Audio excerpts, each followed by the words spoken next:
I presidenti dei consigli delle regioni speciali con il coordinatore, il nostro presidente del Consiglio Franco Jacob, hanno incontrato a Roma il presidente della Corte Costituzionale che ha ribadito la specialità si basa su elementi storici che non possono essere disconosciuti, tantomeno da fatti contingenti. Ci spiega tutto Francesca Vigori.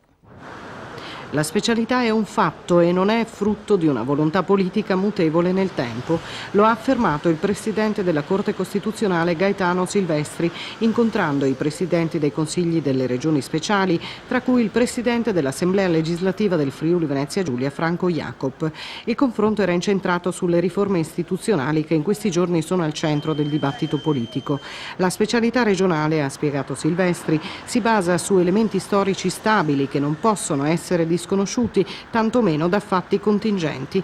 Il punto di partenza, rilevato dal Presidente della Corte Costituzionale, è che il sistema regionale caratterizzato dalle specialità trae la propria ragione d'essere da chi solo rappresenta la sovranità, la Costituzione, e ha ribadito, come ha riferito Jacob, un altro punto, e cioè che il regionalismo deve essere cooperativo. Il rapporto fra Stato, sistemi delle regioni speciali in particolare, non può prescindere dalla leale collaborazione e dal confronto su tavoli paritari, laddove le ragioni delle regioni e dello Stato vengono discusse in termini paritari alla ricerca di un accordo e di un'intesa.